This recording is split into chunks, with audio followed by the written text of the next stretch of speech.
guys, it's Ping. Thanks for stopping by Whiskey Throttle Media.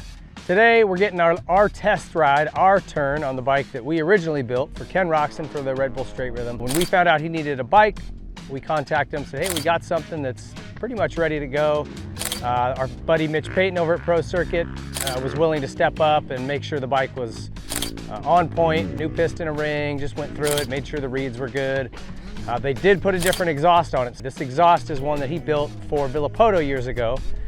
And I kind of asked what the difference is. It's just a shortened section of the pipe, you know, a little bit different, and it makes it build power quicker. And it builds more, but it's quicker, and so that means it's a lot harder to ride. So we'll get into a little bit more of that, why he doesn't produce this exhaust, because I asked him that. But if you watch Straight Rhythm, you know Ken was well on his way to winning that thing until the rain came. Was really riding it well, and the thing looked and worked great. We had it at our live Bob Hanna show, which you can see now on YouTube and on podcast sites. We had Bob Hanna on the Whiskey Throttle show, and he approved. He said, man, that's a cool looking bike. And so if the Hurricane is stoked on it, you know they did a pretty good job. So kudos to the SKDA guys. They designed this and put this together. And in fact, it was David Bailey's sort of suggestion to go this route. So I want to give a little tip of the cap to the Bandit as well. Let's talk a little bit about it.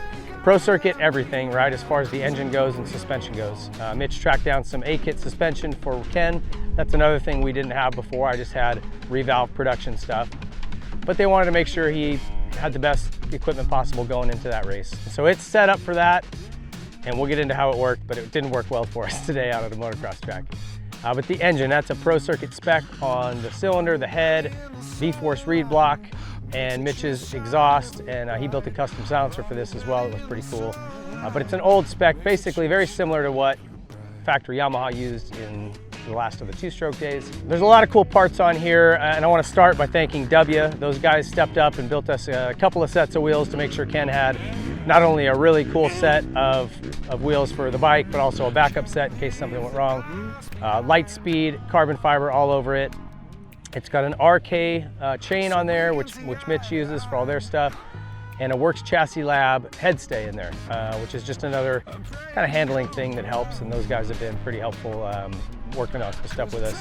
So Dunlop stepped up with some spec tires for this that Kenny's used to, so that was very helpful. Seat Concepts came through with a seat, something very similar to what Ken likes, got some ribbing on it, nice and firm, and that was a big help too. So anyway, lots of parts on this thing. We'll pour over it. You can look through the photos and things, but I want to talk about how it worked on the track. Handling wise, terrible.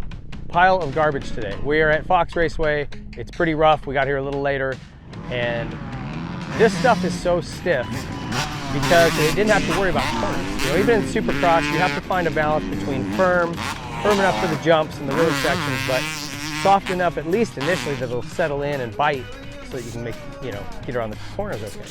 They don't have to worry about that at Straight Rhythm. So it was literally, how stiff can you run it and be comfortable before it kind of starts deflecting? And boy, they found it. The forks on this thing might as well be solid steel tubes. They don't budge. I mean, it hurt my wrist when I land off jumps, and any little bumps and chatter is just rattling all over. I can't judge that. It wasn't set up for motocross. It's designed for a very purpose-built type of racing, and it works great for that, right? So handling is kind of out today. I can't really give you a good impression of that. What's so fun about this is the engine.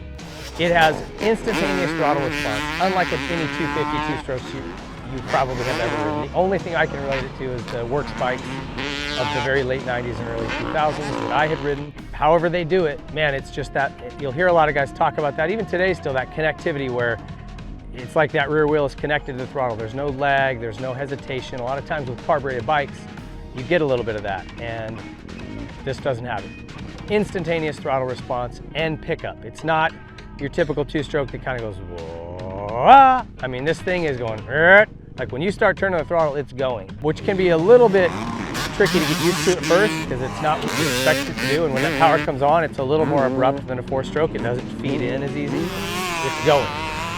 So it takes a little bit of getting used to. And then the pull is strong, and it's obviously that middle to top is where it sort of peaks, and it's incredibly strong, but it also carries forever. And they use a special blend of, it's 3 gallons of MRX02 VP with 1 gallon of C12, and that's a they've kind of found that that's a balance. When you add a really high compression system to a two-stroke, it makes the most horsepower, and then the stability of that C12 sort of keeps it from detonating and keeps it from being too finicky.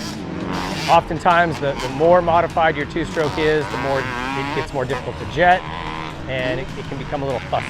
So this sort of keeps it a little more consistent. So this whole engine setup, like I mentioned, it's all Pro Circuit, and you can buy something similar. And I asked Mitch, why don't you just sell this? It's like, what are you holding back for at this point? And he said, honestly, because I don't think people would like it. And after riding it today, I get it. At least the exhaust for sure I get, because this production pipe that he does sell builds that power over a little bit longer range, and so it makes it easier to ride. It's still making better power everywhere than stock. It's just easier to ride.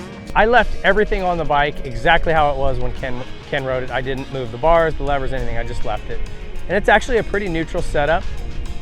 He does run, like I can tell he uses his index finger for the clutch and brake. I use my middle, so that felt a little off. But all in all, a very neutral setup of bars and levers, which is pretty standard.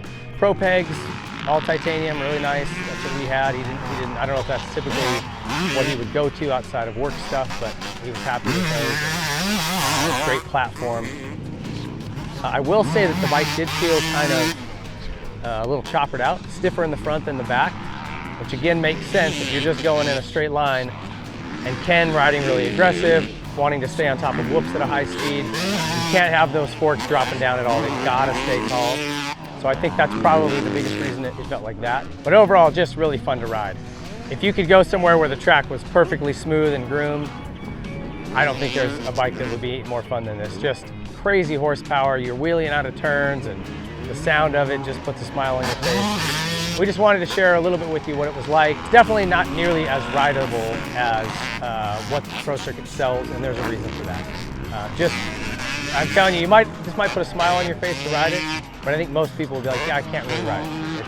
It's too aggressive. I can confirm that. That's kind of what it feels like. Even after putting some time on it and trying to be smooth and find smooth lines, I'm wheeling in all over the place and mistiming jumps because it's got more power than it. So just a lot to it, and really fun to ride, really fun to watch a guy like Ken who knows what he's doing put it through its paces, but I think for most of us it's probably a little too much. But anyway, lots of fun.